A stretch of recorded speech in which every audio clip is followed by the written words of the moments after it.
Ja mēs sākam ar to, kā es uzzināju par vecāku māju, tad es par vecāku māju uzzināju, tas bija gadu pirms es šeit nonācu, kā jau vecāks.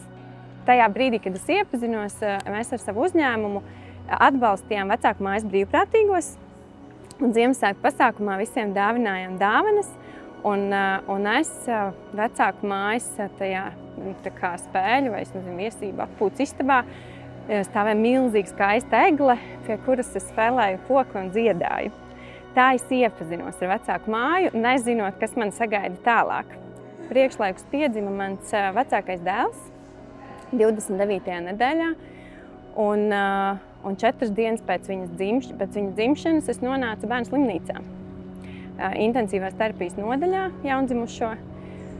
Un es atceros to sajūtu, kad es nonācu vecāku mājā, tai istabiņā 9. pēc kārtas numura, ka man likās, ka es nonāku pasakā. Ka es nonāku pasakā tādā saudzīgā, cieņpilnā vidē, kur man paralēli ir jābūt stiprai priekš mana bērniņa, kur slimnīcā visu laiku kaut kas pīkst, bet šeit ir klusums, ir miers, ir ļoti atbalstošs brīvprātīga personāls, kas apkārt izjūt šodien, cik ļoti tas bija svarīgi, lai es varu atjaunoties, lai es varu nedaudz ievilkt telpu, atpūsties. Bija vairākas lietas, par ko es biju tajās dienās ļoti pateicīga, bija tas, kad bērnu slimnīca ir šādā teritorijā. Un šeit es varēju iet ar basām kājām, pastaigāt mirklīti, atgūties, atkal atjaunot spēkus un doties pie bērniņa. Vecāku mājā ir iespēja griezties arī tiem vecākiem, kuri nenakšņo vecāku mājā.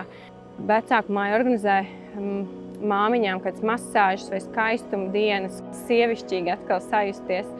Un tīri praktiski atnākt, izmazgāt drēbes, jo ir gadījumi, ka tiešām nedēļu mammai jāstaigā vienās drēbēs, jo nav, kas viņai atved tīras. Es visu, ko viņiem varu novēlēt, veselus bērnus, tas ir pats galvenais. Es novēlētu, tad, ja viņi nonāk bērnu slimnīcā, meklēt vecāku māju, jo arī tādā ziņā varbūt viņi nakšņo, piemēram, savās mājās, bet ir mirkļi, es zinu, ka vecāku māja piedāvā dažādas atbalstošas pasākumus vecākiem, lutinošas, uzmundrinošas, kur tu sajūties vērtīgs, sajūties dzirdēts, saprasts, un atkal jau tikai tam dēļ, lai mēs jau visi ejam kopējiem mērķim, lai ātrāk bērniņi būtu veseli.